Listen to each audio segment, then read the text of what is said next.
There we go.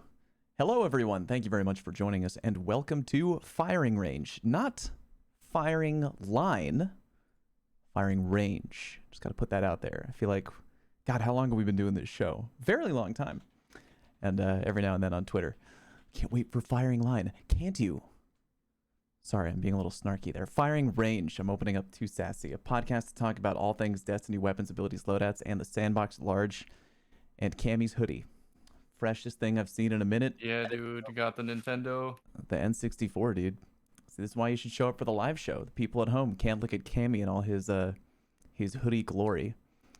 I'm also comfy as hell right now. It's great. You look comfy.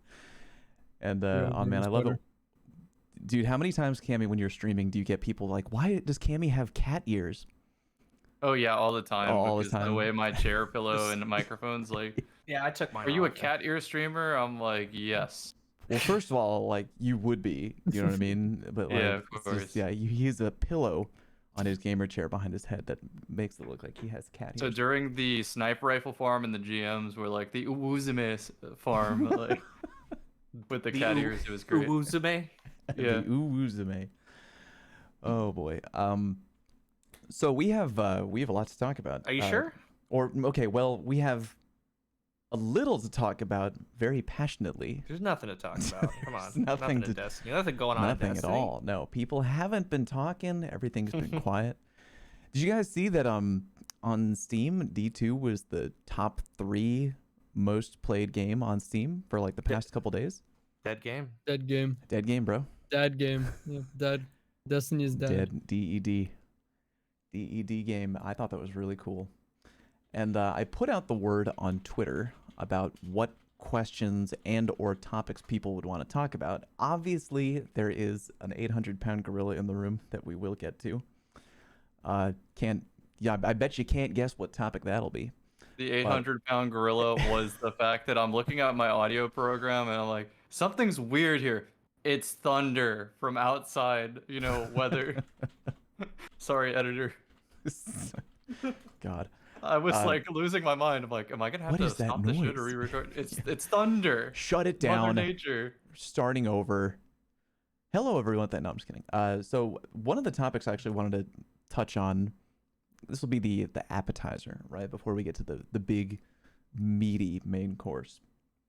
It's actually shocked to see that a lot of people on Twitter were being like, talk about Shatter Dive.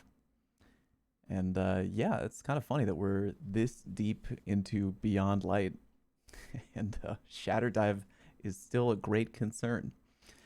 I know that somebody here at this table has had many a hot take on Twitter regarding Shatter Dive. I bet you can't guess who it is.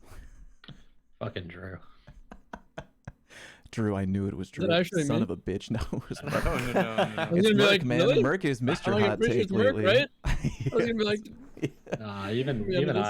even I don't believe that Shatter Dive is fine in the current state of the sandbox. It was good until other close range options got nerfed, and then obviously it became super prevalent again. And yeah, it is a tremendous outlier. I just use the little Elmo meme outplayed thing because I think it's unbelievably hilarious. But love it. No, I mean, I'm already prepping myself for a shift to top 3 Night Stalker as soon as Shadow Dive gets the hammer. So I was not to plug a video of mine, but I'm gonna plug a video of mine. So How dare you? I know, right? Goddamn YouTubers Supporting my friends. Yeah. What a jerk. So I was doing like a solo trials queue challenge on Twitch. Like just being like, I'm trying out new loadouts and I'm dicking around. Let's see how well we can do in the solo queue, in the flawless queue of last weekend. So I'd already been flawless. I was doing solo in the flawless queue, and people are like, well, you're just trying loadouts. Why don't you go like, what's your full tryhard mode? I'm like, no, I'm not doing that. And they're like, come on, do it. I'm like, no, I'm not doing it. What is your tryhard mode? It's Shatter Dive. And they're like, really? And then I was just like, just watch the video. I did my video of 50 games of solo queue trials where when I eventually wanted to go flawless, I just went full ham, hard in the paint with Shatter Dive. It's like, dude, it's so good. Like, are we all still in agreement that it's just, I hesitate to use the expression free, but it's kind of free. Like, I mean, You- dude, you throw the Grand Canyon Glacier out with it, and it's over. Like that It's thing is pretty much- massive. Yeah, you Sure. can just run. I think Drew mentioned a long time ago that you can just run like the hunter dodge already kind of lets you get out of an engagement carefree. If you overextend, like it can reward or get you out of bad positioning, but so can the shatter dive. Like together, like I can literally jump around the corner into a 1v3 pretty much with full confidence that I'll at least get at minimum a trade. You know? Oh, I go for even less than that on M&K. I just jump out, shoot a hand cannon shot, and shatter dive back where I came from. You know, and Yeah, Free that, damage. true that's story. another part of yeah. Fallout and I, we had a 4-4 game, and you know when we were losing our rounds, it was 2 abilities, Mm-hmm. and we played it right. We played Cap Zone. I threw down a Titan bubble, Oh god. Sorry, keep a going. Titan bubble, Titan It'll bubble. kill for the Titan bubble. my It full killed. super, my Yep. full super, Mhm. 10 resilience. And we were in a We popped a Stag Rift, in the bubble. We got shattered. a though. passive ability from a singular character. Oh, Took my all 3 of us God. out. Yep, all Dude, three. yeah, I'm not gonna lie, Cool guy. I Well was gonna played. say when I see bubbles, like I laugh at them when I'm playing Shadow Dive. I'm like, oh, free kill. That But isn't is that, but literally isn't that like- hilarious. But That you isn't think that a about little you think about dumb? a But isn't top that a little tree dumb? Dawnblade. A top tree It is very Dawnblade dumb. is like fighting tooth and nail to get that Titan bubble broken. Yeah, You so- need to put on Geomag on a Chaos Reach in order to get the bubble broke. Like if you do regular Chaos Reach, I think either you barely pop it at the end, but you don't get the trade, or I can't remember, or you don't pop it. But it's like the you entire would- hit you would system on rank the Shadow Dive Glacier Grenade higher. Yeah. is so weird, man. Like, why does it take 3 Dawnblade swipes to take down a Glacier? Like, I don't know. I'd like those things to get looked at. I really would.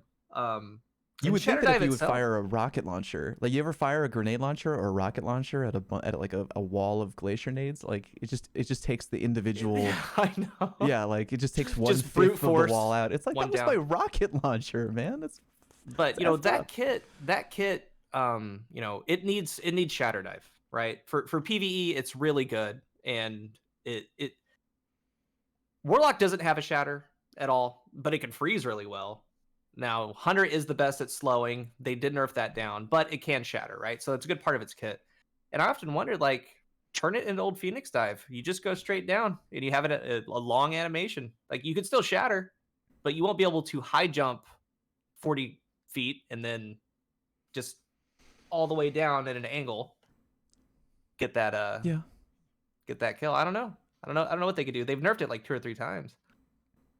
To be Yeah, fair, it's, I yeah. think like we've gone through a cycle with Shadow Dive because we went through like if we look at the history of it, there was like, in my opinion, busted on release, and then like it kind of just didn't get a lot of attention until like all the like some of the like the cold snaps were nerfed, Mhm. and then like it was still good through Dustfields in my opinion.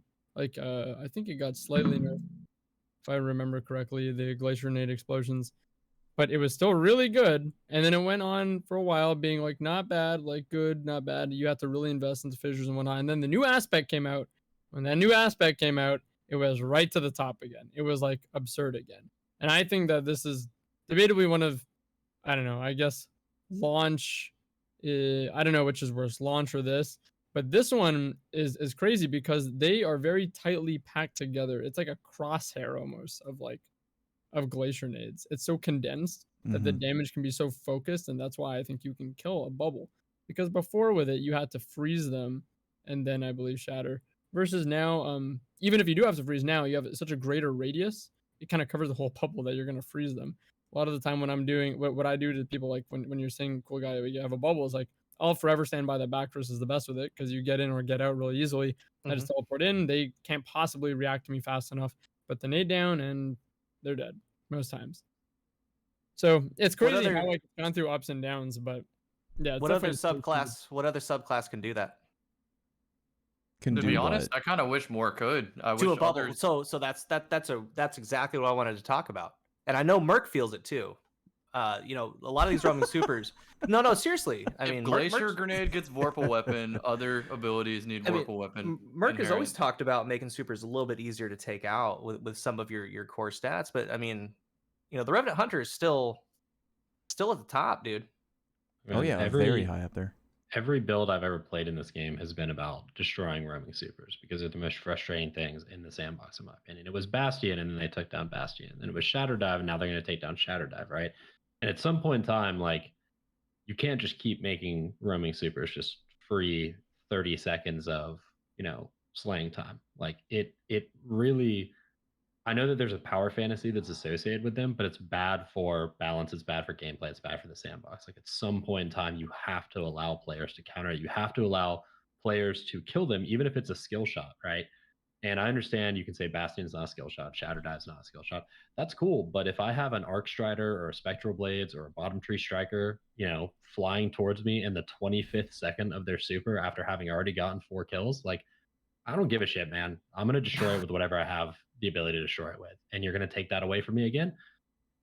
Okay. Like, fine, I'll find something else that kills him. But it's really frustrating. Like, if you gave me an ability that was like, you can literally never have a super, but your guns do twice as much damage to supers, I would never remove that ability. Like, that's the only thing I would ever use. Same. I'd be on that in a heartbeat.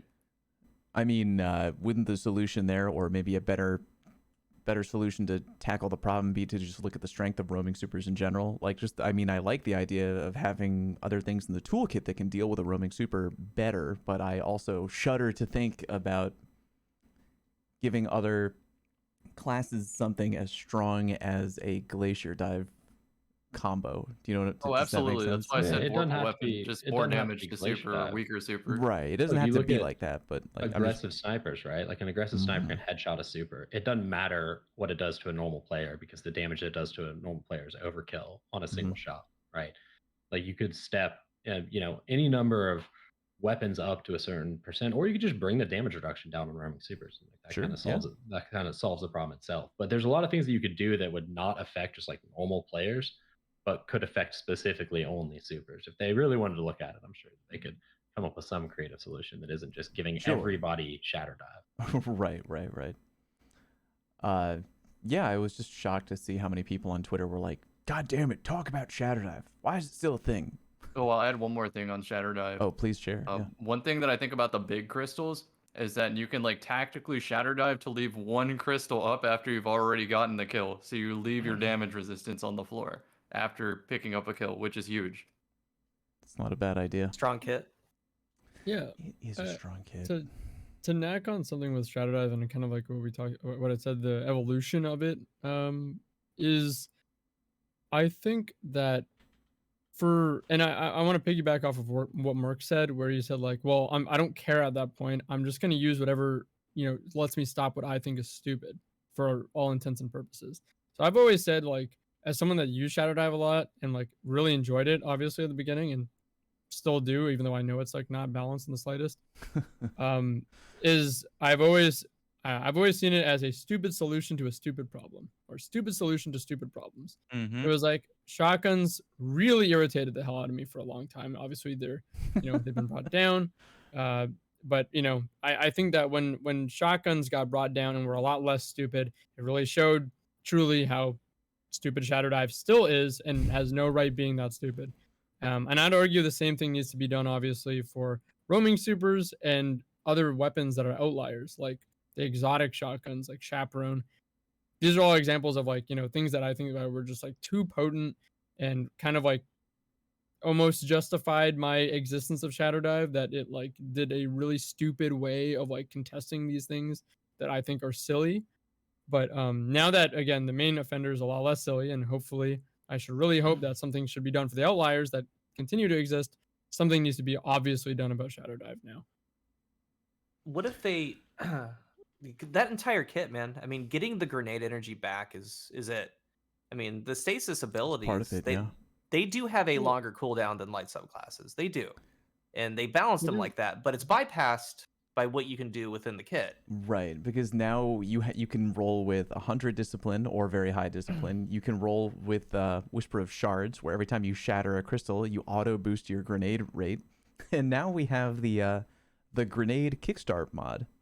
Just like, do we need to add that on top of the pile too? Torment, take damage. And Whisper of Torment, yeah. And with it being so long, I've never seen, a Revenant or a Stasis class main a Demolitionist weapon. None of them. You don't have You to. don't really need to. But in theory, you know, looking at it, like, well, maybe you should. But you know, you can kind of bypass all that. And you know, another one I've been seeing making the rounds is the Stag. A lot of people are talking about the Stag. It's true. I've always liked the Stag. I think Cammy's always liked the Stag. Cammy's always liked it, yeah. I mean, it's always been a very good solo and team-based exotic, but now with that DR, a lot of people are finding issues with it. What do you guys think? I already thought it was one of the stronger warlock options, so the DR was not necessary. Yeah, I don't know. I think it's become very popular for sure. I've been trying it out and getting a little bit better with it the more I use it.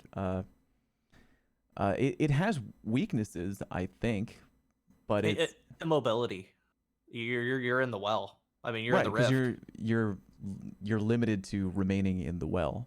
But this is Shatter part of the Dive. reason I thought it was strong. You can leave the well, take damage, and that's half your rift. Yep. Which is huge Yeah. for fast-paced play. Right. Yeah, that is So- true. I was gonna mention Cool Guy. Did they not say something? I'm like scanning through the TWAB. I believe it's from something about ability cooldowns in the future or something or other like that. I thought there was some. I don't remember the exact talk quote, but I of do that. remember. Yeah, I'm like reading through here. Oh, it says in the coming weeks you'll hear about changes we're making to how players regenerate ability energy and how those changes are going to affect PvE and PvP with a 30th anniversary release. A So we few have a lot to look forward examples of to. a few examples of changes in the pipe, a reduction to how many one-shot kill abilities are available in the Crucible, and shifting super energy regeneration so players are rewarded for participating in combat versus waiting on a timer. So that was the excerpt that like stuck out at me. Where did you read that? That kind of addresses. So this is from a TWAB. Oh, okay. I'll give you the date. Yeah, This what is the one date? where they talked about the new Void stuff. This is the Oh, that's this is fairly 8/26/2021. Okay. So about only, a month only ago. about a month ago, yeah. Okay. So, I mean, that sounds promising, based on a lot of the stuff that we talked about just now and the concerns we had. So I guess we'll just have to wait and see. Because I do agree, Cool Guy. Like that whole kit, it's like, yeah, Stasis has got longer cooldowns, but it sure doesn't feel like it. It doesn't feel like it. Well, at all. especially, I mean, you know, and you can piggyback. Like you die with your shatter, I'm gonna shoot your crystal. Like I'm gonna get your grenade regen. You know, like Yeah, it's true. it also Yeah. makes you excited for that Void 3.0.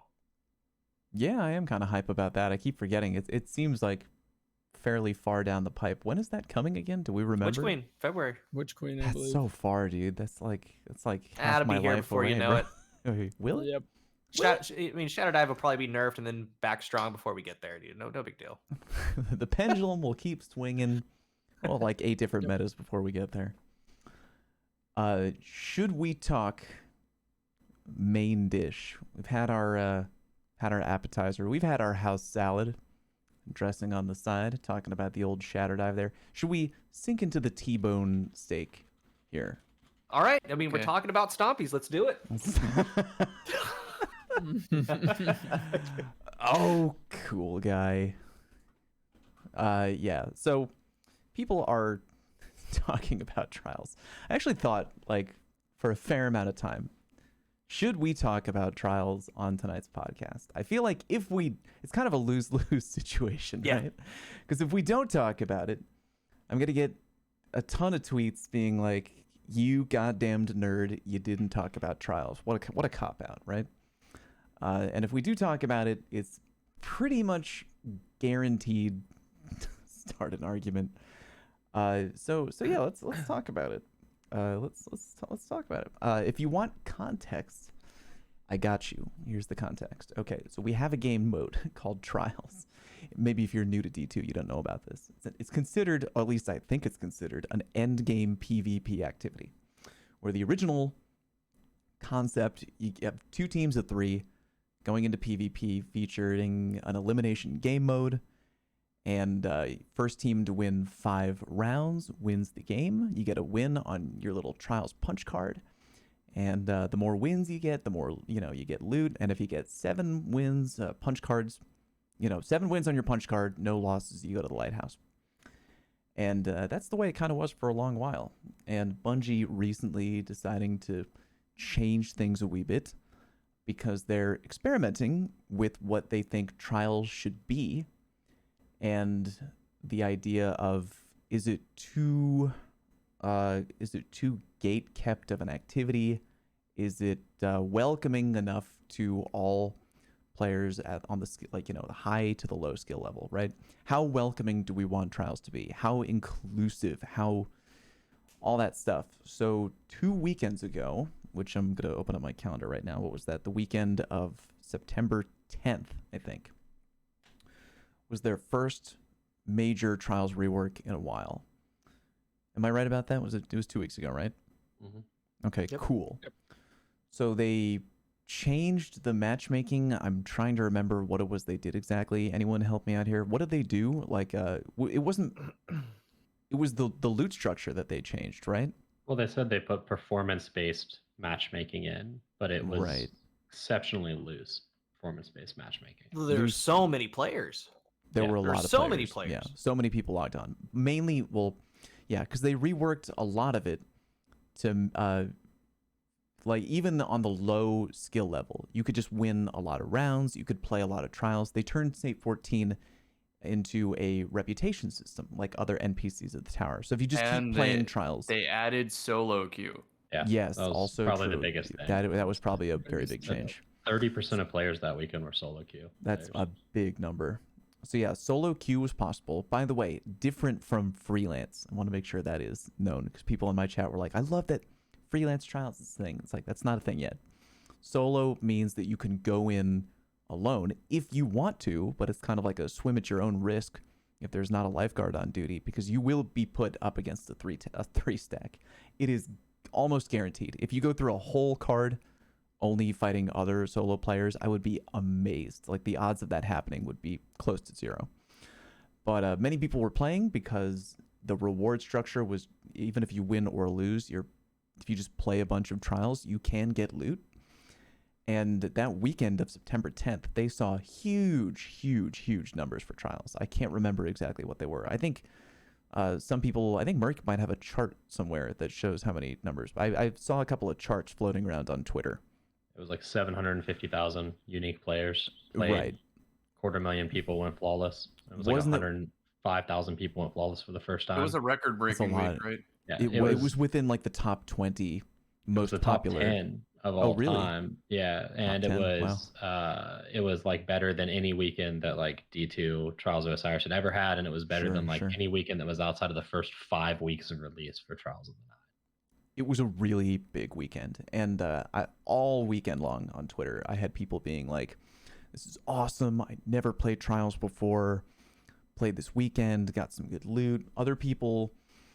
Some people got flawless for the first time ever. Some people still didn't get flawless, but they were happy that they got a messenger. They, were happy about the solo queue. They were meeting other people. It was a huge weekend for trials, and then on the TWAB, aka This Week at Bungie, released on September 16th, so the Thursday after that groundbreaking weekend, Bungie was like, hey, just letting you know that for the upcoming weekend of trials, we're going to do another experimental change where we're going to have 2 matchmaking pools.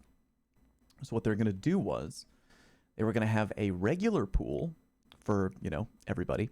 And then if you go flawless to the lighthouse at any point over that weekend, you are permanently taken out of that pool and dropped into a new pool, a flawless matchmaking pool, where they did mention that if, let's say, you're in the flawless matchmaking pool, you queue up for a long time, it's taking way too long to find a game. Same thing with their other matchmaking criteria, right?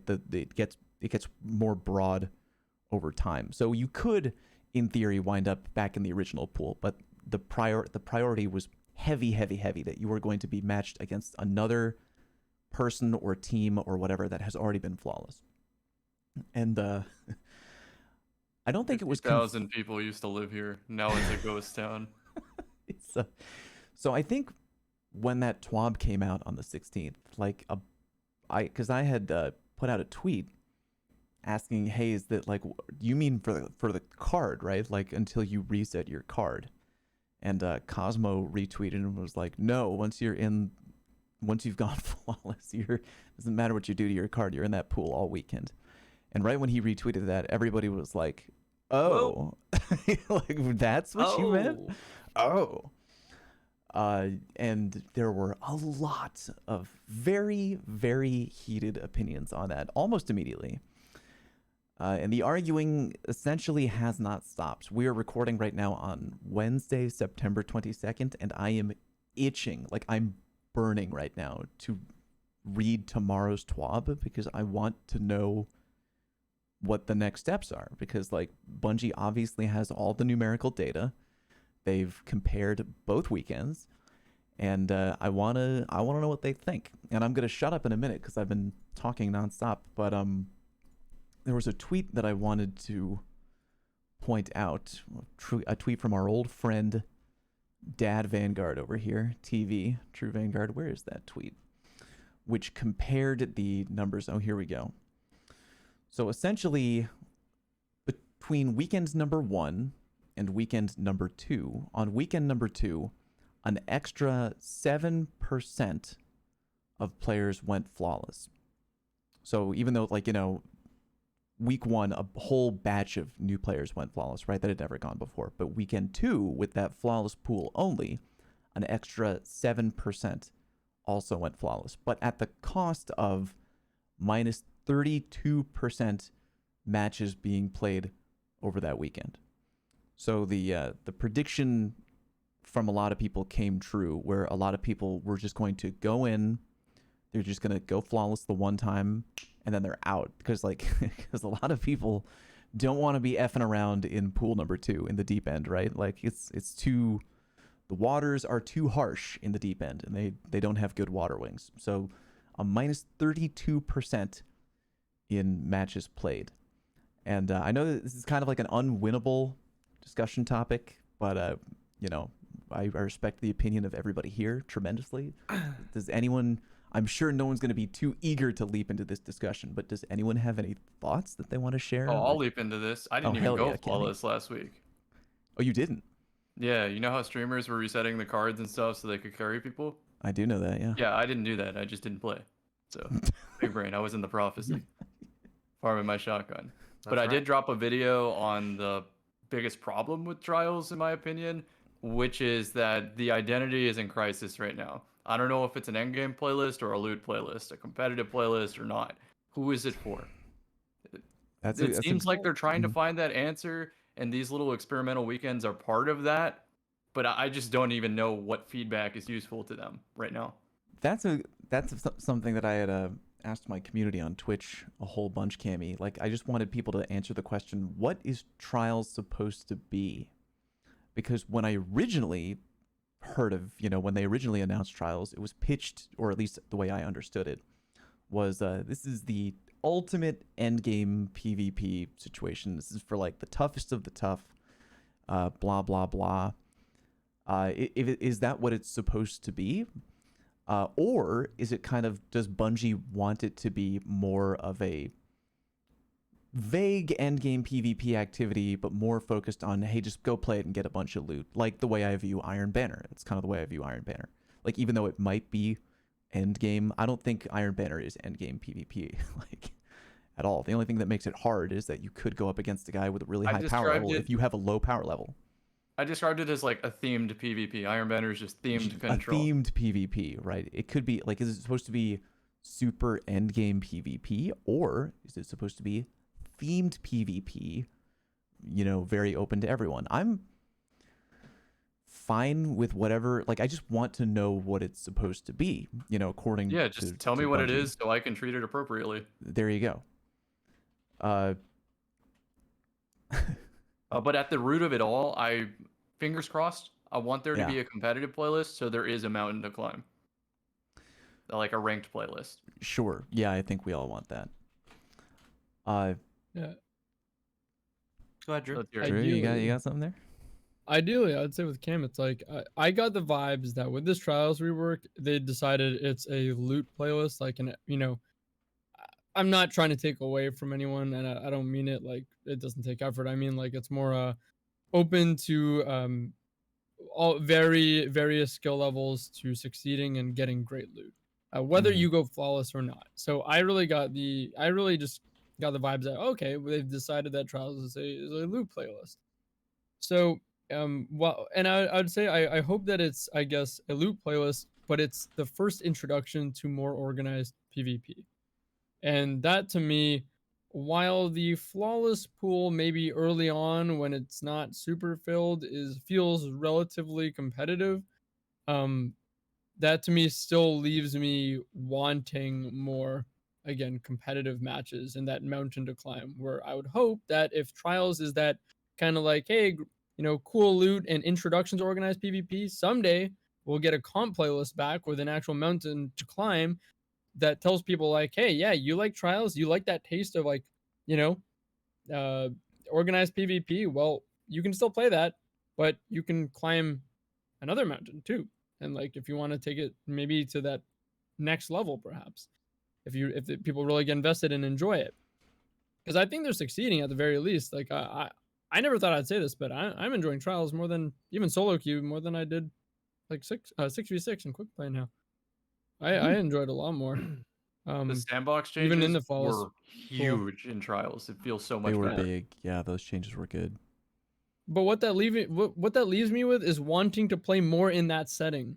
And that's why I hope that even for people that, are just kind of getting into PvP or in that environment because of Trials, hopefully we get something that says, hey, let's take your investment maybe to the next little notch. I'd hope. Yeah.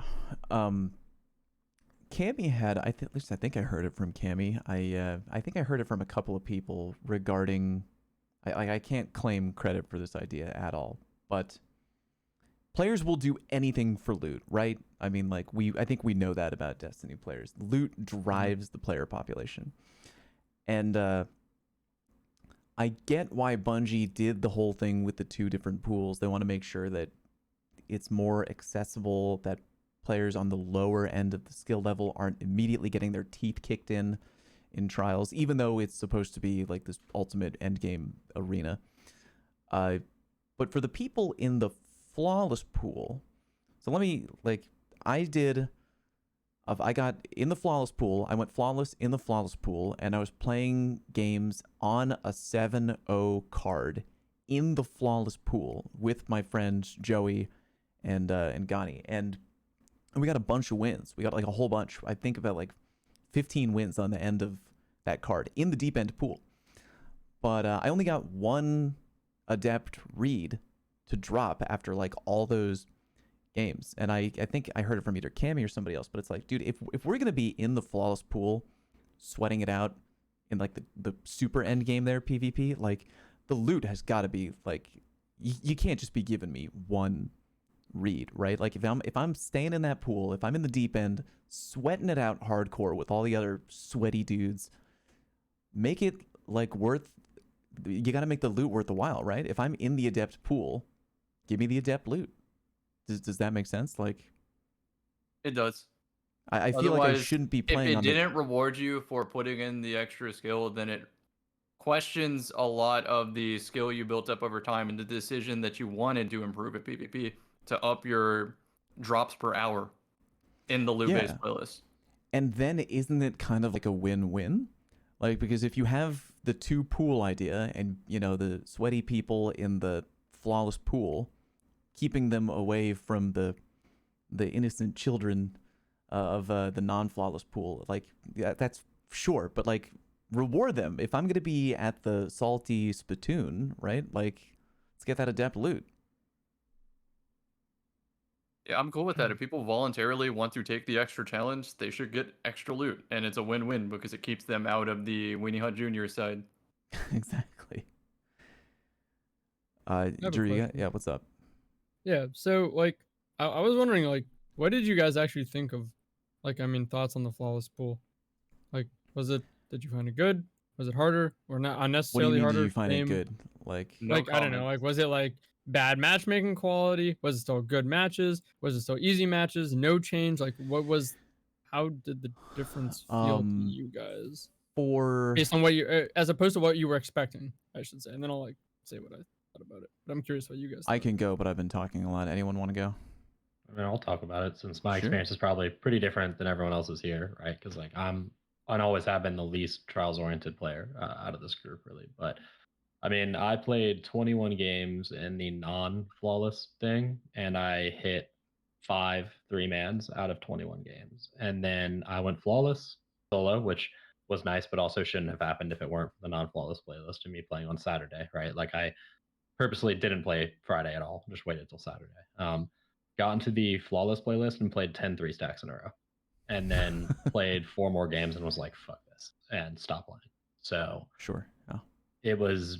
I came back in and I played Friday evening and I reset my card and it was not so bad. I got to Monday like 4 evening or or 5. Friday evening? Yeah, sorry, Monday evening. Monday evening. I came back Okay. in Monday evening to see if like more players had filtered into it over the weekend and Mhm. stuff. And I reset my card, so I was off of 7 wins, and it was a little bit easier. But as soon as I got to like 5 wins, it was basically just like hitting the exact same brick wall, right? Like it was just like 3 stacks again. And then I was like, okay, well, this isn't worth the rewards for me to like bang my head against a wall doing this for any longer. So I played 50 games the first weekend. I played 35 games the second weekend. I went flawless twice the first weekend. I went flawless once the second weekend. If you look at the statistics, which Trials Report was nice enough to put out, and like you really drill down deep into the numbers, like how entirely typical my experience was is crazy. Like it was almost the baseline for like what happened. You know, you used to have players in high skill levels or high KD levels. I shouldn't say skill because it's a different thing, but high KD levels that were going eight times flawless on the weekend, right? On average, nobody went flawless. No KD level went flawless more than 2 times on this entire weekend. Like all the way from 0 KD to 3+ KD. There was no KD level that went flawless on average more than twice. Right. The For the most part, it was just people doing one, and they're like, "I'm out of here." and the game's dropping. Like there was this huge. It's actually really interesting when you look at the data. There was this huge skill compression where because people in the flawless pool were now playing each other, and those people weren't in the non-flawless pool, there was this huge squeezing of the KD graph. Like normally it's like a bell curve, but with video games it trails off towards the high end because there's technically no upper limit on how high of a KD you have, but there's a lower limit, right? So it's always a bell curve, usually centered around 1, and then it trails off towards the upper end, and it just goes higher and higher. There was this huge compression where it like squeezed a bunch of people into the center of the bell curve, where it like raised some people's KDs up and lowered some other people's KDs down. But even in that bell curve where there were technically more players, the games played was still down by like between 25 and 45%, depending on the KD levels. Like it is exactly what I think pretty much everyone here could have hypothesized, which is that it's going to make it easier for people to go flawless. And then the second they go flawless, they're going to get slapped in the face and they're going to stop playing. And like that was it almost across the board at every single level, even the highest levels that I would have thought like 3.0 KD players, like they're going to steamroll. Like they don't give a crap. But it wasn't even enough to keep them doing it. Now, granted, were there 200 players farming the non-flawless playlist and just, you know, carrying 100 people and never going flawless? Like, yeah, there were. But, and that skews the numbers at the highest end. But just, it was frustrating from my perspective. Gotcha. What about people that, not to derail from the topic, but you mentioned people, the average number of flawlesses. What about people that just didn't reset? I don't see a point to resetting. I don't reset. I went flawless maybe like twice, 3 times a weekend because why reset? Reset after 7 or reset before Yeah. 7? Why reset? Yeah, before? reset Reset seven, after he's 7. right. Reset Yeah, after 7. Like there- I just there's stay no at 7 and point. keep going. There's Yeah. a certain Well- skill threshold where you just Oh, I never see. reset. Yeah. Well, there should be a like I don't know. I mean, I have a lot to talk about, but Okay. you know, like there should be a card, right? There should be a card. If you're going to separate the pool, separate the card. Really. If you're going to separate the pool, separate the card. And like on my Twitter, like I shut it down because I mean, I'm glad that we're here having a debate discussion and we're, you know, a lot of people are at each other's throats, dude, and I hate that. That's the worst part yeah. about all this. I think that's because what I really think is happening. I mean, there's a lot of, you know, voices within the Destiny community, and you know, there's the PvP side, and a lot of people were against this. But and some people aren't very good at articulating their words, but you know, like what I really think deep down for a lot of players that are really against this, even before the weekend started and as the weekend was going on, it's that they've been playing, you know, they've been going to that dance for 6-7 years. They love Destiny PvP. and they've seen the dark days of Destiny PvP. We've been in them recently and we've gotten out. So they see a weekend that has 750,000 players. The most important thing for trials is population. Doesn't matter about the loot. Like really, for the game mode to thrive, for PvP to thrive, there needs to be players playing it. And I think that deep down they felt that slipping away, and that upset them because they've seen the dark days of PvP. Because when it goes down, it's straight downhill. Like when people get a bad taste in their mouth, they're done, right? So with this system, a couple things I don't like. It has nothing to do with like the pool. Like first of all, the resetting, like that's a flaw. Like they need to fix that somehow. You know, I hate people resetting at 6 and then, you know, essentially staying out of that pool when they should be in that pool. Secondarily, how many times this weekend have you seen on Twitter, your friends, hey dude, let's go follow us? I can't. I already did. I saw a lot of that. That is a bad Yeah, system. I saw That's a lot of bad that. system, Bungie. Like Yeah. I don't know what you need to do, but as a Yeah. player, that doesn't feel good. That was I know, rough. like, dude, and looking at the numbers, that had to have happened to tens of thousands of people. It had to have, because people stopped playing. And like when they did go flawless, like Merc said, as that number goes down, remember, player population needs to be big, needs to be vibrant, like it was last weekend, right? Everyone can get a little piece of the pie, but once people start getting out of it, there's just going to be a select few in there. And eventually, if you're trying to get better at the game, you're going to get in that flawless pool. It's not going to be too many total players, and you're not going to have a good time, like you were that first weekend. You know, you might be able to get some games. And let's remember, they started this, and I agree. They don't want people getting 5-0'd, right? That doesn't feel good. It doesn't feel good being somebody's punching bag. I agree. I'm with gonna that. acknowledge that as like the podcast. We have full sympathy for that and understand. It's just the system of trials, the identity of trials, pits players against each other with opposing goals. Everyone plays Destiny for a different reason. True. And it's a loot-based playlist. True. So this is kind of a remedy for that, and it looks like it worked. But at what cost, right? It, you know, what is it? 4.8% more going flawless than what it was, or total percentage, so like 37% opposed to 31, whatever it was. Yeah, right. You know, is that juice worth the squeeze of the entire population going down? Total matches played. Yeah. So I mean, and that's up to Bungie, right? So to go full circle, it needs to start. What do they want this thing to be, right? Do they want it to be, you know, going together with your friends and getting loot like it was the first weekend, or a little bit more competitive and you need to stay within your skill bracket and sorry, I can't play with you because I've already played? Like, what is it going to be? Oh god, dude, I You have mentioned sympathy specific for cards too, though. I do. I think, right, yeah, go on I to think that. you know, and I talked about it on Twitter. Like, what if there was some sort of prestige card? Because if you're going to separate the pools, it makes the most sense to have a separate card. Like, black everything out. You have to get this card now, and then you play, right? And then you play, or maybe, you know, they could go to, you know, there's an actual gatekeeper emblem. There's, you know, a carry emblem. Maybe focus into that. Maybe it's a 4-win card, but you're only playing against people going on flawless, and you're a gatekeeper. And on your 4th win, you get an adept weapon. Like there's a ton of things that they could do, but it's kind of the Wild West right now. People resetting cards, people not playing with each other.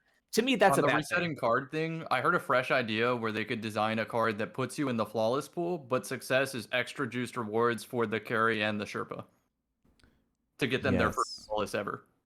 And if they can really stop recovs, that'd be great. Well, recovs hasn't that already been I know. something? But, yeah. Officially, like if you're on a stream, but I'm sure people can do that if they I'm really pretty wanted sure. to. Right. I mean, but who knows I what's happening mean, behind the scenes I'm with that? confident Who enough knows? to Who make a knows? new free-to-play account and just play with Drew. Like, if it's just rewards, we just take turns. Like, there's ways to get around it. I kind of feel for Bungie right now, because rewind the clock a little bit. Remember on the weekend of September 10th, when we were, you know, the first Trials rework, I was like so giddy and happy, and I had such great comments from people in my community about how they had, you know, gone flawless before, or they had never been flawless before, and they went for the first time that first rework weekend. They loved the new loot structure, etc., etc., etc.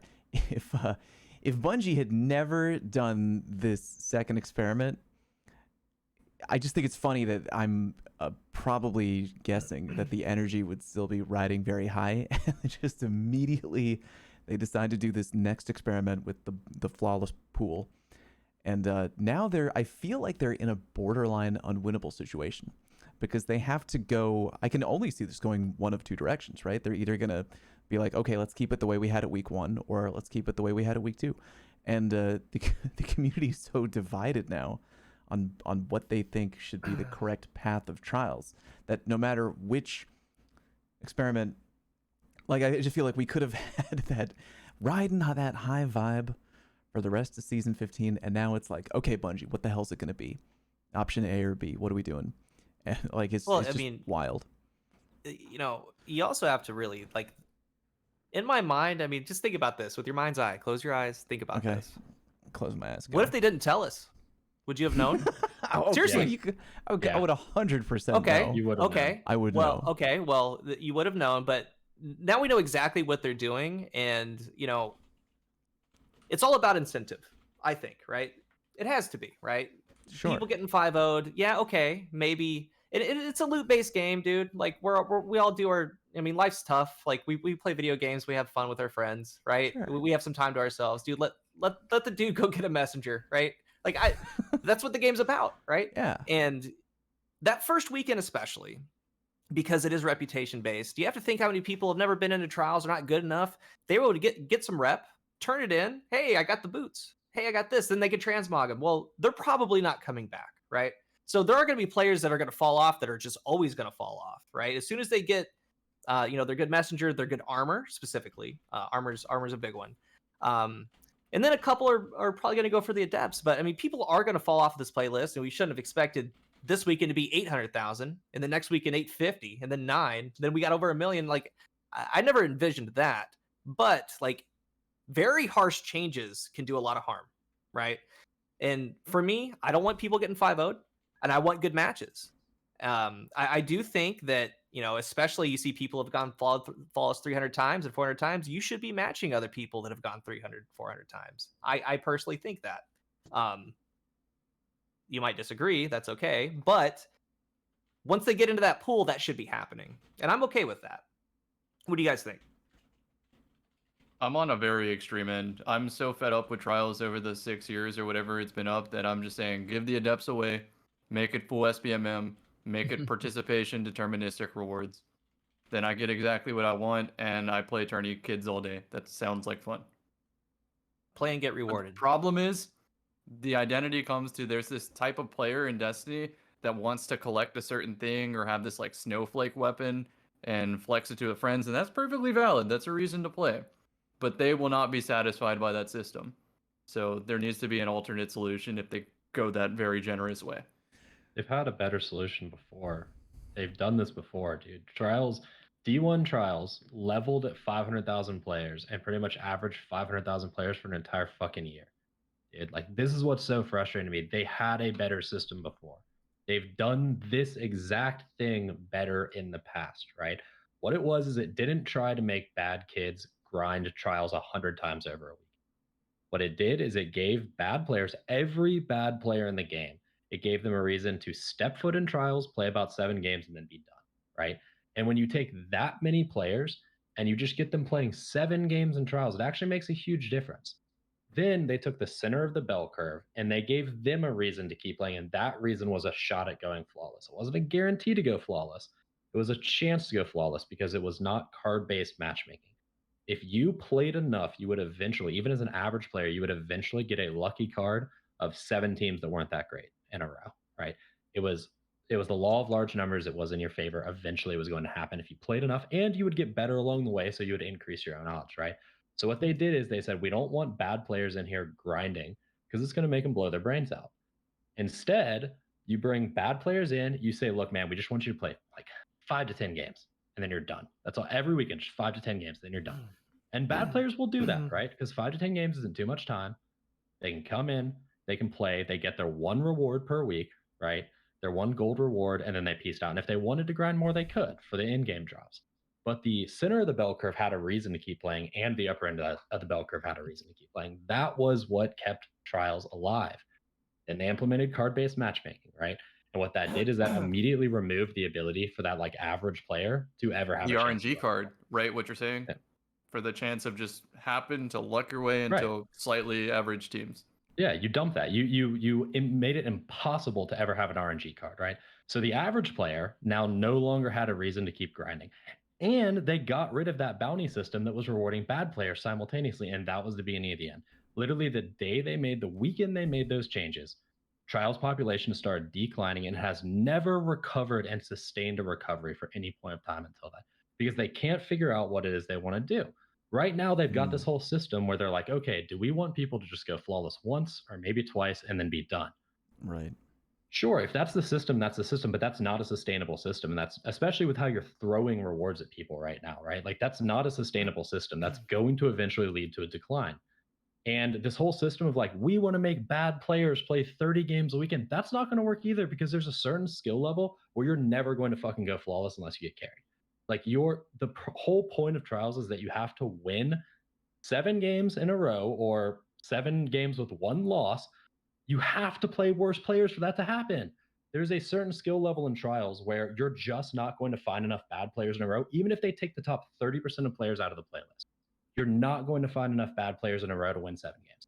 It's not going to happen. It's statistically almost impossible, right? It doesn't matter if they remove the top 30%.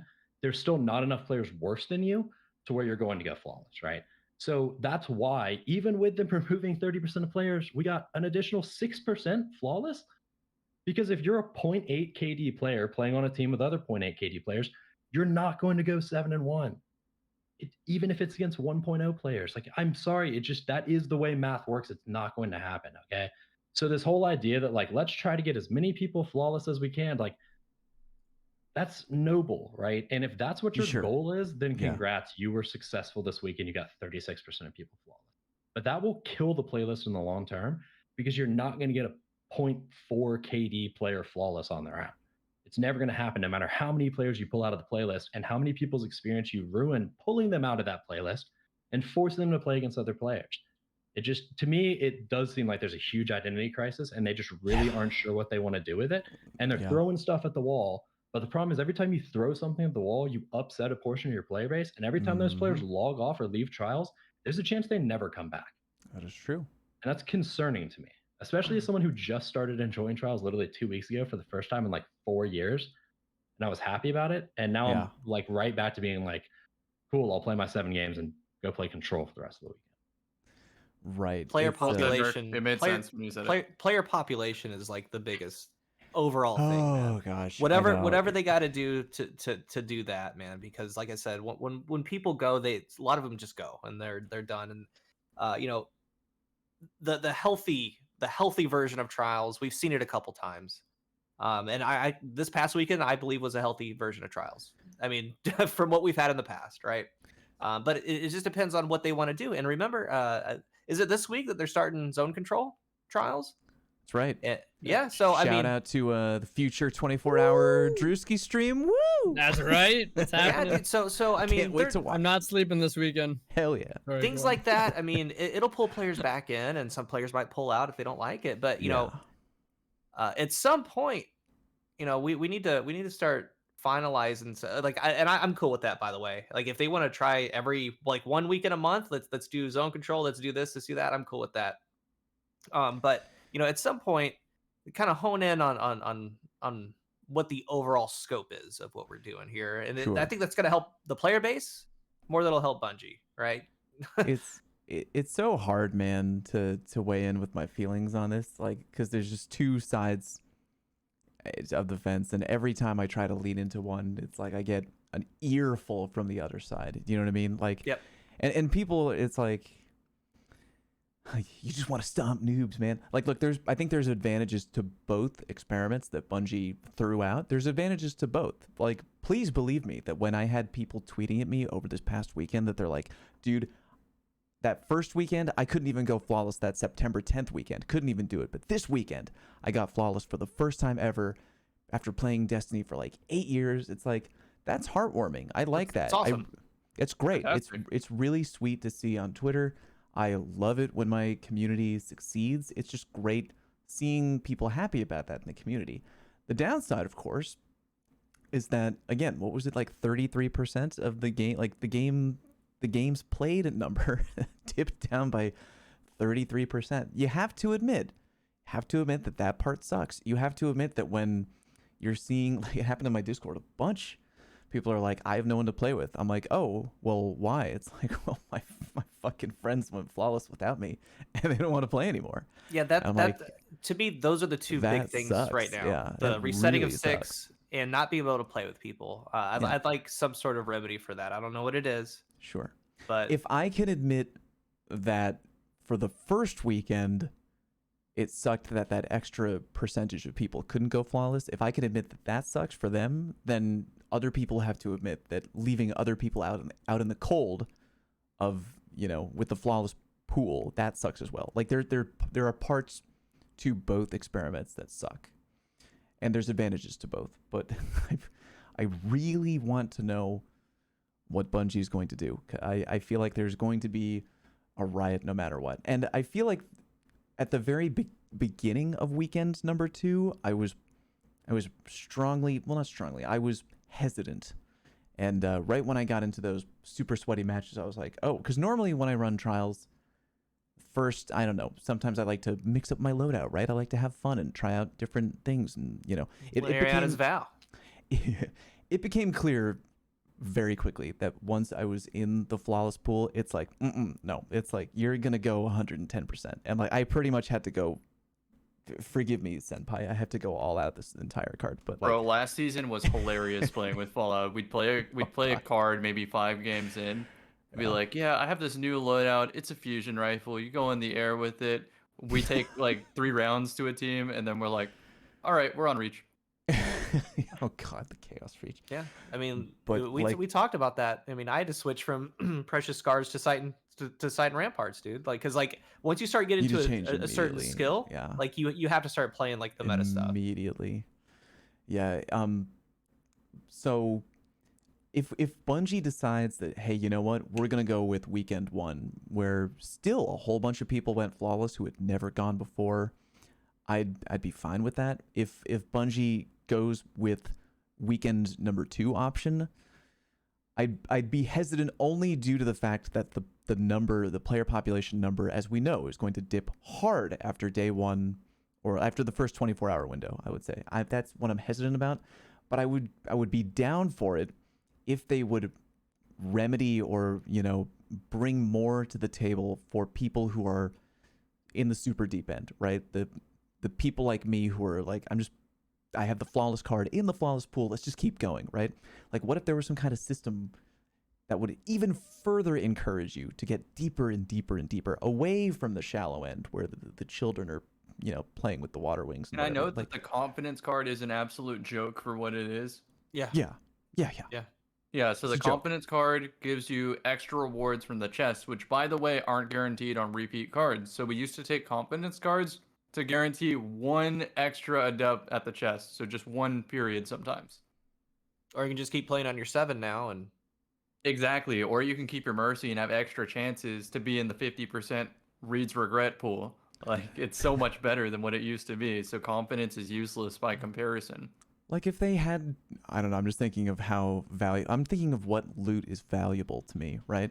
Like I think it's, when I play trials all weekend and I'm like, oh, let me try and redeem an armor roll at St. 14. And if that's not a high roll piece of armor, I'm like, that is a joke. Like I bled for that armor, and it's like the 58. I'm Sick. literally insulted by like your 56 stat roll. Like what if they had a system where the deeper you got into the card in the flawless pool, you're like stacking up numbers on a future piece of armor. It's like, I want boots, and like I'm telling St. 14 in advance, I want boot armor, and he's like, okay, bet. Like the deeper you get into the flawless pool on the flawless card, it's like, I'm gonna hook you up, baby. And it's like you keep going, you go like double flawless, right? Like you go 7-0 after you've gone 7-0 in the flawless pool, and it's like, all right, that's a guaranteed like 68 stat drop. I'd be like, I would play all weekend in the flawless pool chasing that armor.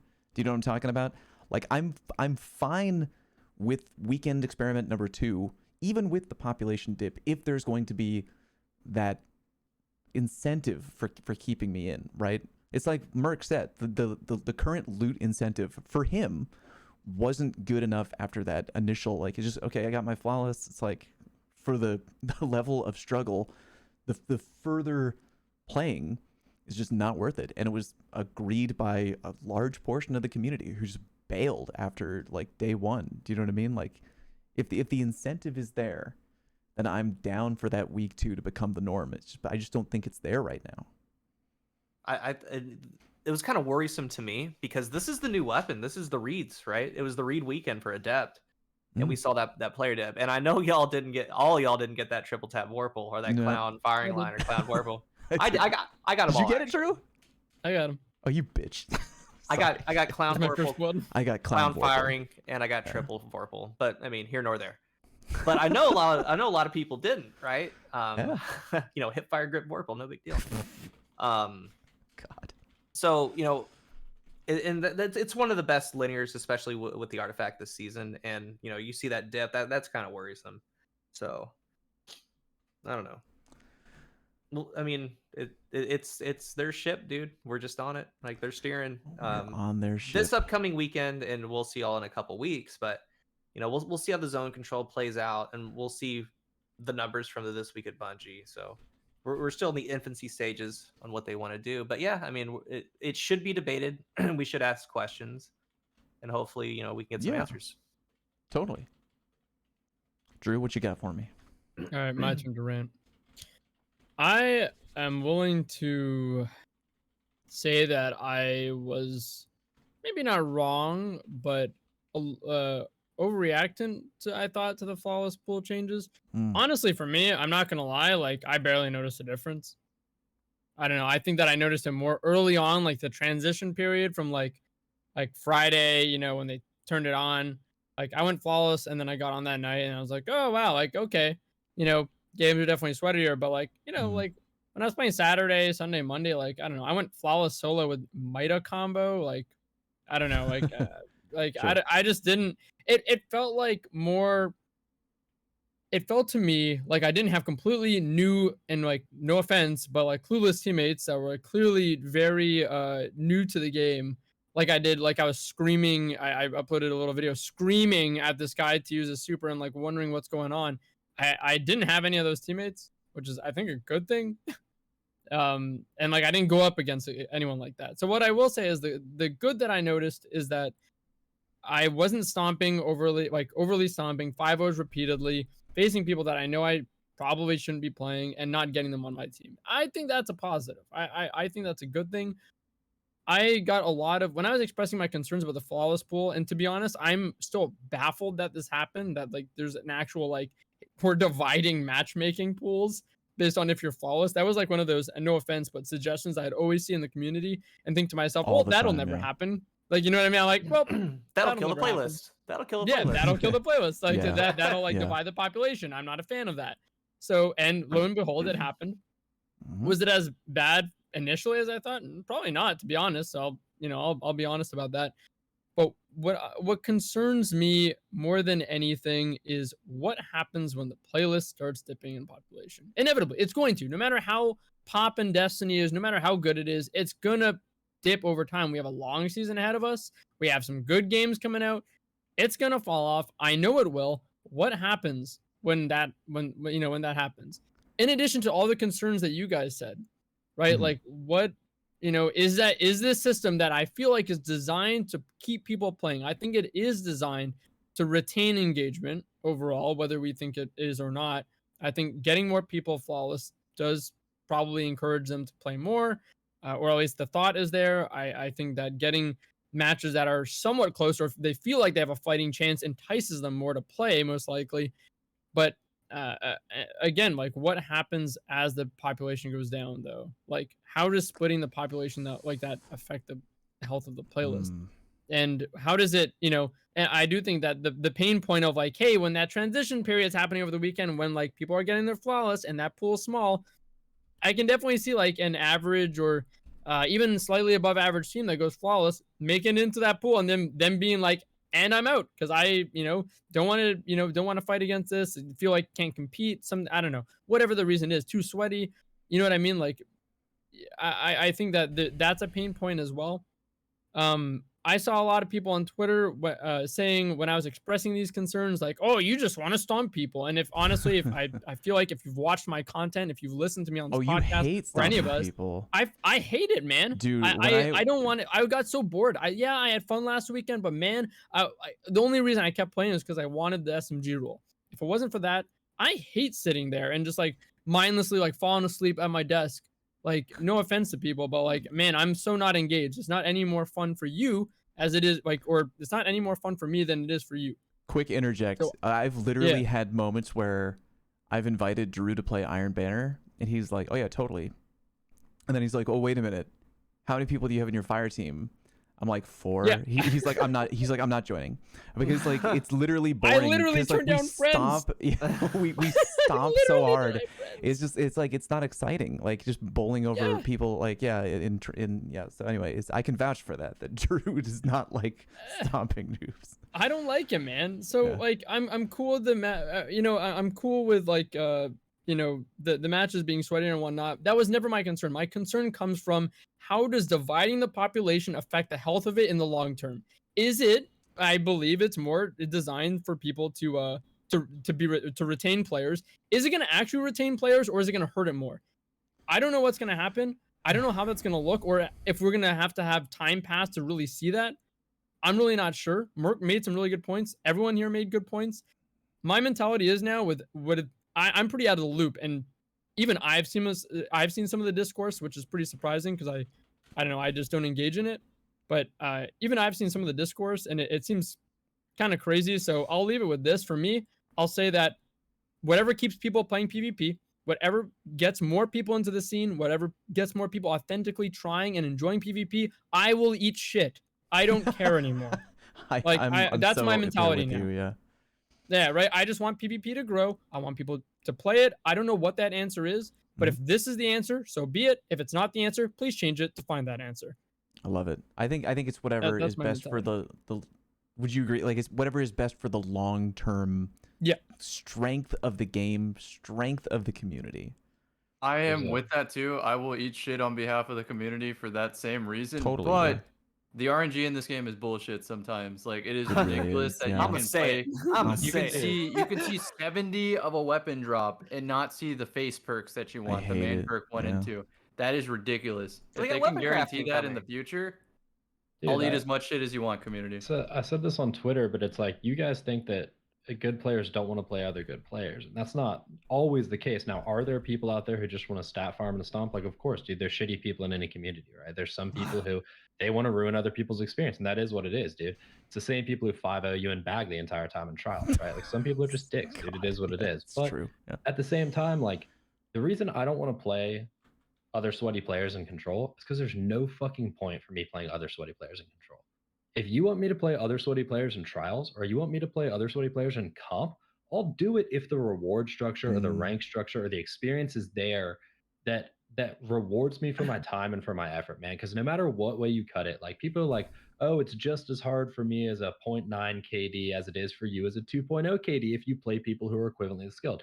That's unfortunately that's not true, right? There's a margin of error. I'm gonna that hard disagree with decreases. that one too. Yeah. Yeah, that decreases as you get better, right? As a 0.9 KD, your margin of error for what you can fuck up is huge, right? As a 2.0 KD, your margin of error for what you can mess up is extremely small.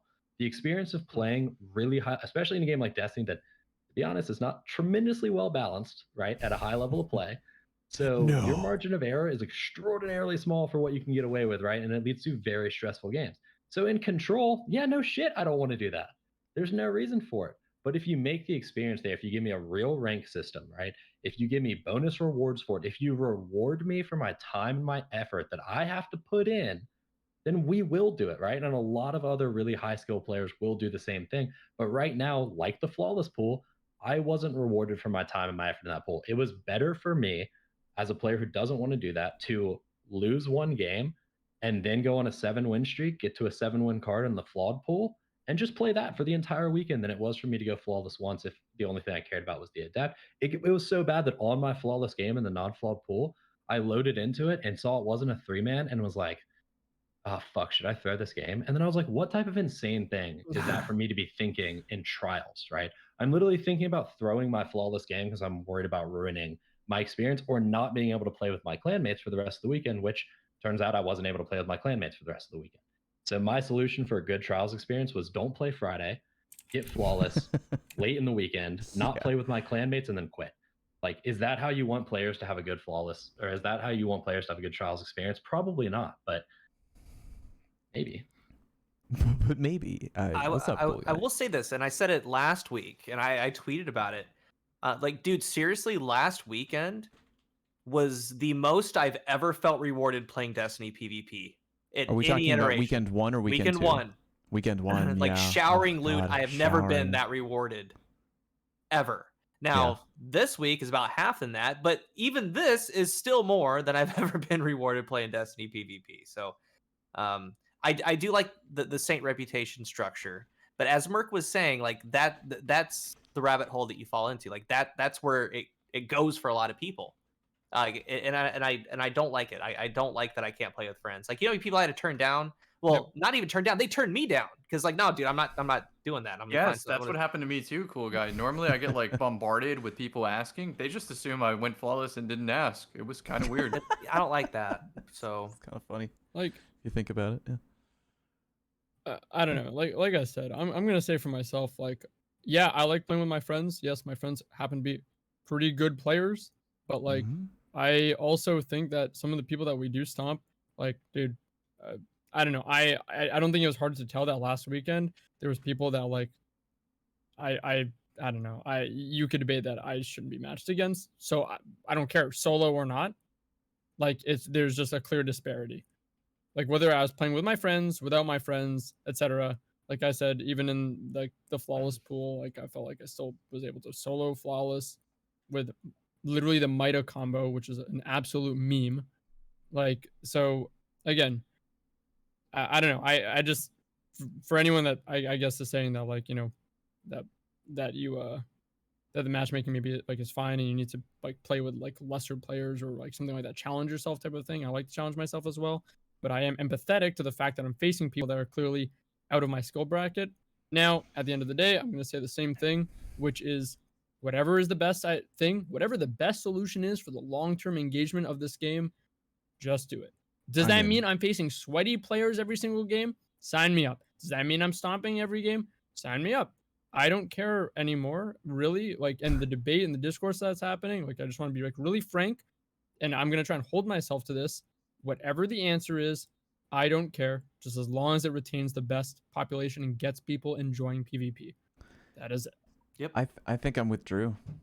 Yep. Yeah, whatever is best for the community, I will literally do that. I am so happy that, like, again, back to what we said earlier, that D2 top 3 games played on Steam past Dead couple game. days, which is In my dead opinion, game, baby. it's the best it's ever been in the series. Mm. And it's a game I can finally like wholeheartedly recommend to friends. I'm like, yep, it's popping, it's good. Get in there, get your linear fusion. I'll do PvE with you. Let's play this game. It's fun. Cammy's like, let me tell you about this prophecy dungeon farm.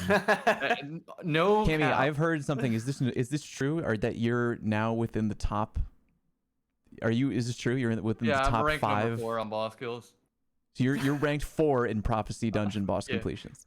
Yeah, the PvE kids are not happy about it. They're like, he's not even doing full dungeons. I'm like, I'm coming for you, dude. You should have been doing just boss kills. I'm joking, of course, and they should talk shit whenever they inevitably pass me again. But we found a faster method that doesn't count for boss kills, so we're Okay. not interrupting the harmony of the PvE leaderboards anymore. Wait, How dare you. you found a method that doesn't. Wait, what? Yeah, you just go to orbit right when the boss kills, and it doesn't count as a boss kill, but you still get the loot. It's faster, so we're just It's gonna do faster, that. so you're doing it. Yeah, that makes sense. Yeah, note on week 1 of trials, because I didn't get to like catch up everybody with this, but I played Mhm. Stadia on console, and we speculated That's that true. it was going to be terrible. It was good. It was really good. It's I fun, felt like a yeah. time traveler because I was using the Dead Man's Tale M&K meta on console. They never saw that. They barely got the good part of the 120 meta, and I'm over here with the one above that, the DMT. They didn't know what to do. They heard that thing fire, they're like, what gun is that? So it was a good time.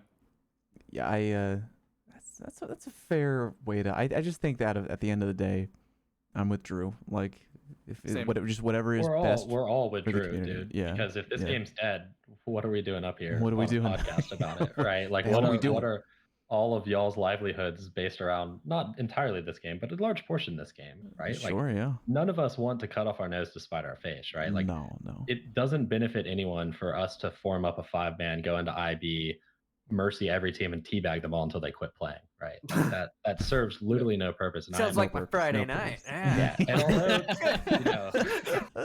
cool guys like, what are you talking about? We were just doing that. Yeah, That's what I'm gonna do yeah, next week. that's totally me. Look, man, despite Reddit calling me a fucking curmudgeon and an elitist about our last episode, right? They were not pleased about that shit. Like, I have no interest in beating brand new players of the game and making them not want to play anymore, dude. That's not what I want. That's not what I But want. Yeah. we can do something where we protect really bad players from really good players without splitting the playlist in two by flawless or not. Like, I was like, that's like the nuclear option for like how to do matchmaking in trials. Like, it was like Drew said, like, I never thought that would actually happen because it seems so ridiculous, because there are so many more nuanced ways to keep Drew from playing a dude with a 0.4 KD who hardly ever sets foot into PvP and is trying to do some trials for some rewards, right? Like, that dude's not trying to go flawless. He just wants to get his rewards. He doesn't have fun getting crushed, and he's probably not going to come back. Then skill creep happens, and then the playlist gets worse. And then Drew's experience 3 weeks down the road is now worse than it was previously, right? So we're all on the same page there. And it's not elitist to say that we don't want a flawless pool. Like, that's not elitist. The people that got hurt the most in the flawless pool were average players who happened to go flawless. Like, Drew's really good. Drew's experience in the flawless pool was like, yeah, it was actually a little bit better than before because I wasn't 5-0ing terrible people every single game. Yeah. But for someone who's a 1.1 and barely snuck their way in, you've removed every bad player that they could possibly have played. They now can't play any of them anymore. They're a 1.1, or they're a top 30% player, and they're the worst person in the entire playlist pool. That's also bad. That also causes that type of skill creep, right? And now you're bleeding players from two pools at once, right? You're still bleeding bad players, and now you're bleeding people from this. I mean, oh man, it's just. I'm really concerned to see what happens this week, because if they say like, no, we're sticking with it, man. Like, we lost 30% of games played week to week for a brand new weapon. Week 2 of the best trials has ever been with solo queue. Like, if they say, no, we're sticking with it, and you guys aren't going to get additional rewards, like, how many people are going to be like, okay, well, like, I'm just not going to go flawless till Monday then? Like, how many people that tried it out last week are like, I'm not going to play with my friends, or I'm going to throw games, or I'm going to reset my card? And then what happens? And then the flawless pool, when it opens, has 25,000 people in it, is an awful experience. And the non-flawed, or the flawed pool, just has all those same sweats, still just stomping, but now they reset cards. Now they farm 7 wins. Like, it seemed half baked, in that they had to have thought of the ways the people were going to get around it. They had to have. There's no way they didn't foresee that. But I don't see how that trade-off is worth it. It's a difficult thing for Bungie to figure out.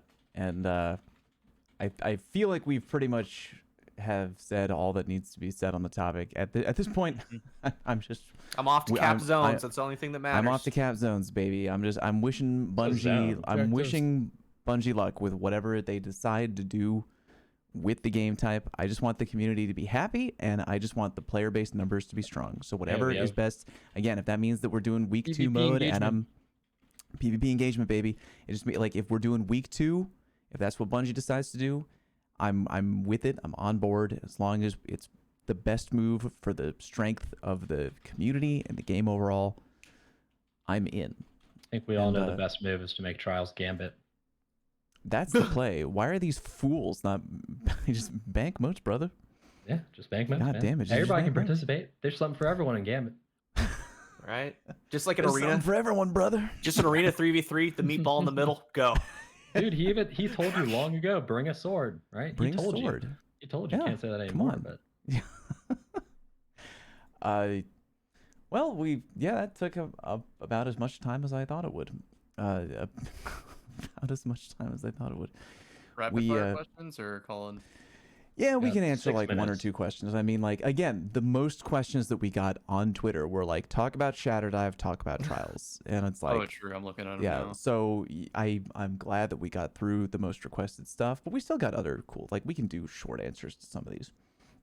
Super rapid fire. Here's a great question that I love from Patty cakes. We all know Patty, I'm pretty sure.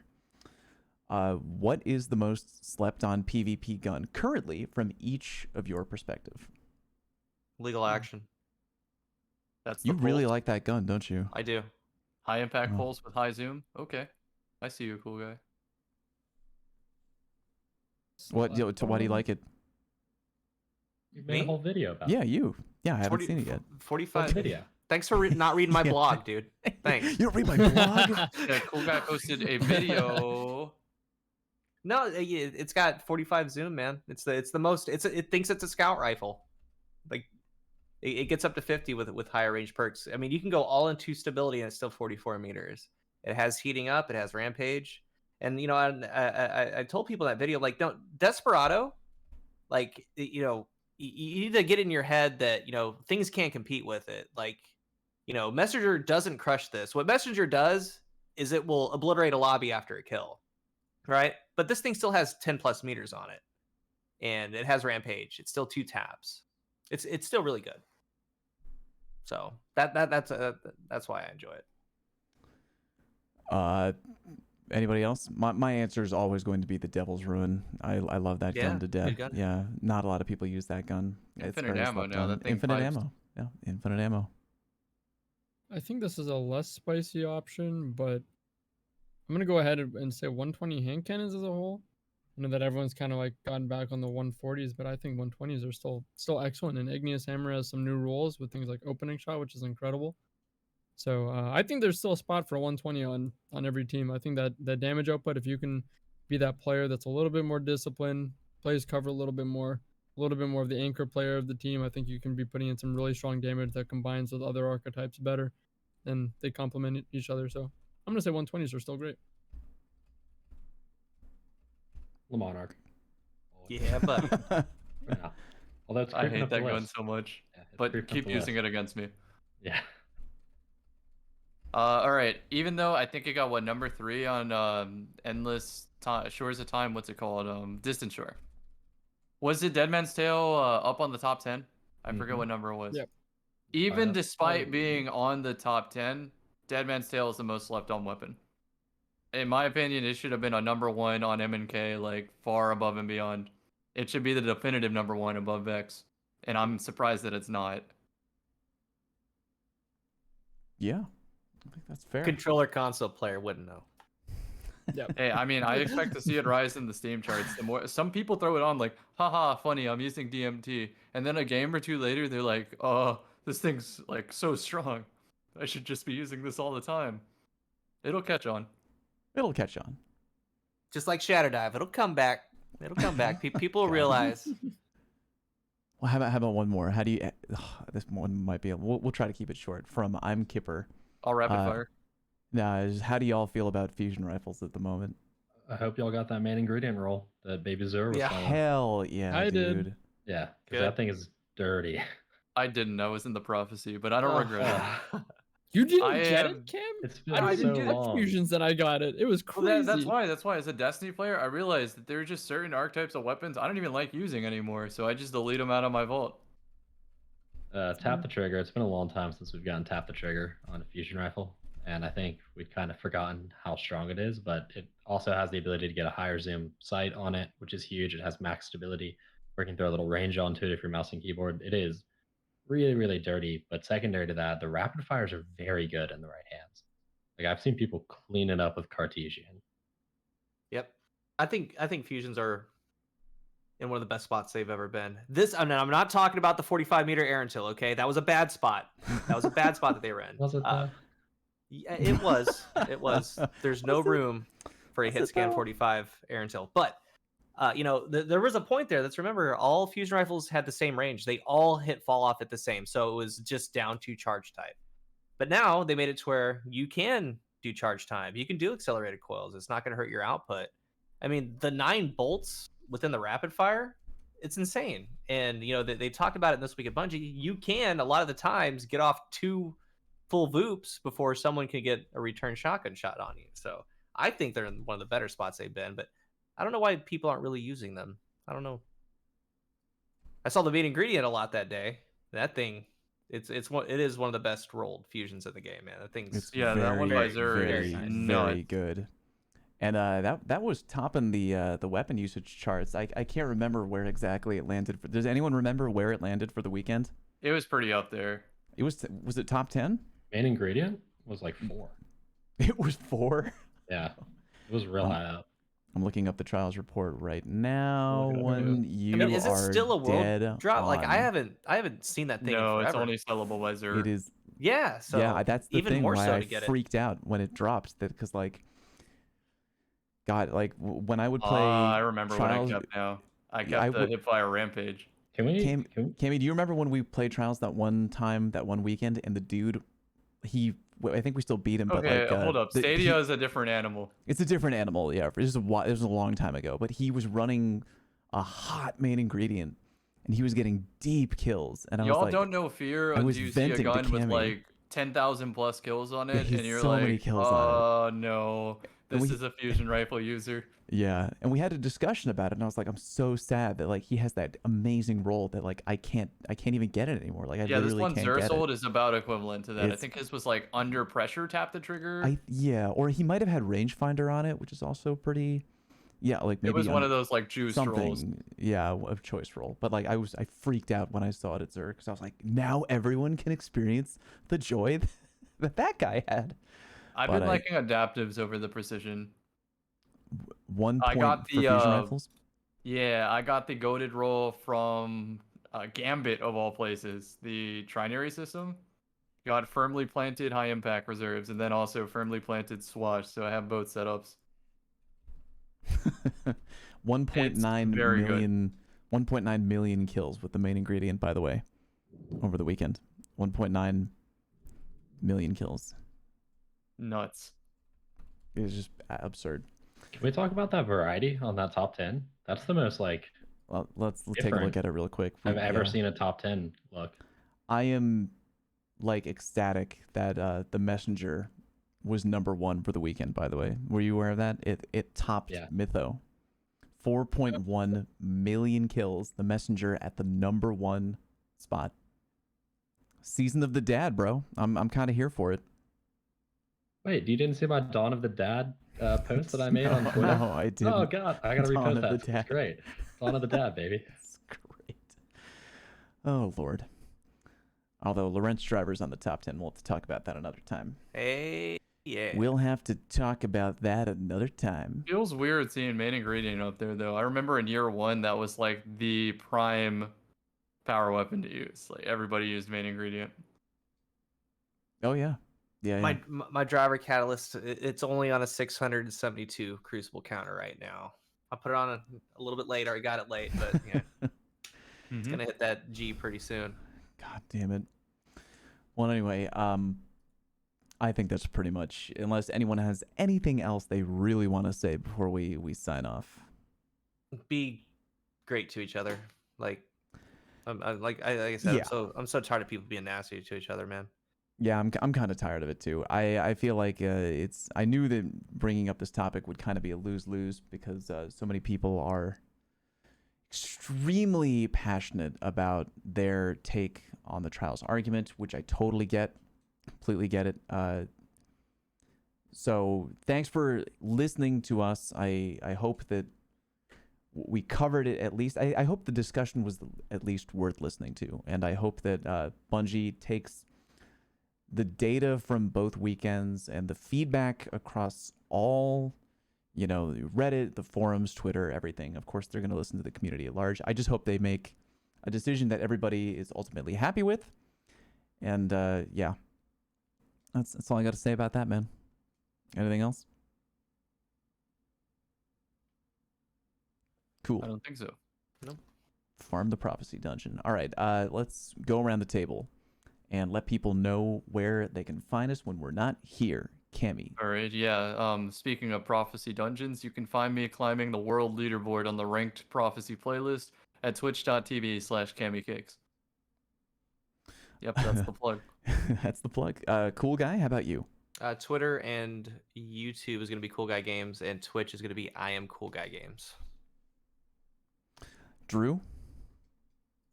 Twitter and YouTube is Drewski's channel, or if you want to see me reluctantly help Cam at times in Prophecy, twitch.tv/Drewskis. Merc, let him know. You can find me on Mercules904 on Twitter and on the Destiny Massive Breakdowns podcast, which I'm actually taking this week off because it's my birthday this week and my co-host is going on a vacation. So I'm one step closer to being a real life dad, getting up there in age. You can see the gray hairs coming in, and so just go listen to the back catalog, I guess, if this wasn't enough of my super salty takes for you. The saltiest, Well, happy birthday, Merc. hottest takes, bro. Yeah, happy happy birthday, birthday. Merc. I appreciate that. What a guy. Put some Almost Eagles as on in old the as you now, background. Fallout. Pop a cold one. Hey, watch Yeah. out there, buddy. I'm just kidding. I'll never be that old. No one will be that goddamn old. And yeah, I'm Fallout. You can find me youtube.com/FalloutPlays, twitch.tv/FalloutPlays, Twitter, FalloutPlays, Grinder. No. Thank you all for joining us. We appreciate all of you. Hope you have a great weekend, and we will catch you next time on Firing Range. Take care. Prophecy. And Audacity audio is cut. But we still are live on Twitch. Are we 34 or 35? This I is thought we were 35. This is episode 35. Hi. Hey, Patty Cakes. Thanks for that dope question, bro. If you were streaming right now, I'd be like, yo, let's raid Patty Cakes, because that man deserves more attention.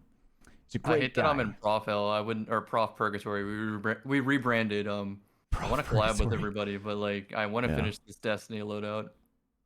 Yeah, I got a lot of work to do. Who should we raid, by the way? Who should we raid? Anybody in the Twitch chat? Anyone? Watts is Who on, but raid? she's not playing Destiny though. She's not. Oh, what a traitor. Who do we have online? Who did we raid last time? I'm trying to remember. We got Triple Rack, Myelin. Rack, Myelin. What about somebody on the low viewer end? What about that? Do we have anyone? Huh? Nom3 is a really, really good controller player. Who? Really good SMG player. Nom 3? It's NAM. I've never even. NAMTHRE. People are spying in chat. You guys- I can see that. Just say Nom, it's easier. I must be typing it wrong. NAMTHRE. Are there two E's? Yeah, NAM. Like NAM as in Mary, to be clear. THRE. Oh, right there. That's got you on. 33 viewers. I love it. I think we should do that. Yeah. All in favor? I Nailed it. Okay, chat. Check this dude out.